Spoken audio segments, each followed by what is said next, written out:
সেনাপ্রধান বললেন শেখ হাসিনা মাননীয় প্রধানমন্ত্রী আপনার সামনে সময় মাত্র ৪৫ মিনিট। এই ৪৫ মিনিট সময়ের মধ্যে আপনি ভাষণ লিখবেন।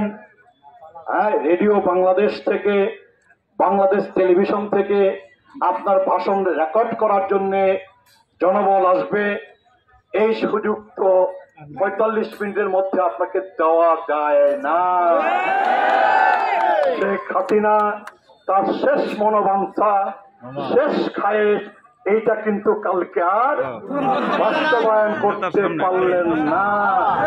ততক্ষণে ৪৫ মিনিটের মধ্যে, কাটায় ৪৫ মিনিটের মধ্যেই বাংলাদেশে আপনার পুরনো এয়ারপোর্ট, সম্ভবত সেই এয়ারপোর্ট থেকে নাকি কোথায় পুরনো এয়ারপোর্ট, পুরনো এয়ারপোর্টে বিমান বাহিনীর হেলিকপ্টারে চড়ে কোথায় গেলেন?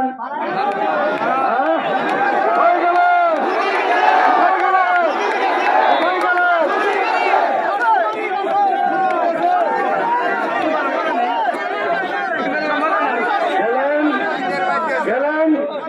উনি গেলেন ভারতের আগরতলা, তাই না? আগরতলায় গিয়ে নামলেন।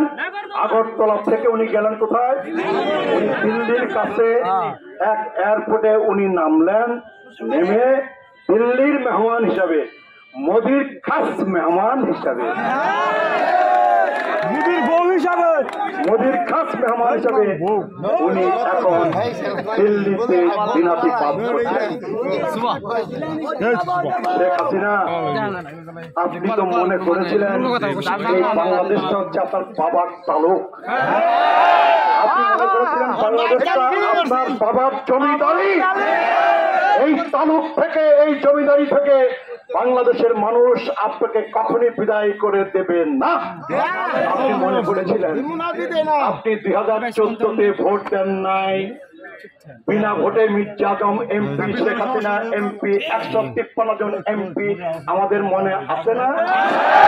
আপনি 2018-তে ভোট করতে দেন নাই, আমি দাঁড়াইছিলাম ধনের শীষ নিয়ে, আমাকে বাড়ির থেকে বের হতে দেন নাই, আমার স্ত্রীকে মাদারগঞ্জে মির্জা আজম অপদস্থ করেছে বাহিনী দিয়ে। মির্জা আজম সাহেব 2018-তে দিনের ভোট রাতে নিয়ে আপনি এমপি নির্বাচিত হয়ে গেলেন। 2024 আবার 24-এর 7 জানুয়ারিতে আবার সকল দলকে বাদ দিয়ে একতরফা ইলেকশন করে আওয়ামী লীগ এবং মির্জা আজম সাহেবরা তারা ক্ষমতার মসনদে আবার চেপে বসে পড়লেন। কেউ কি ভাবছিলেন, আপনারা কেউ কি ভাবছিলেন এই 7 জানুয়ারি পরে মাত্র 6 মাস ব্যবধানে শেখ হাসিনাকে বিদায় নিতে হবে?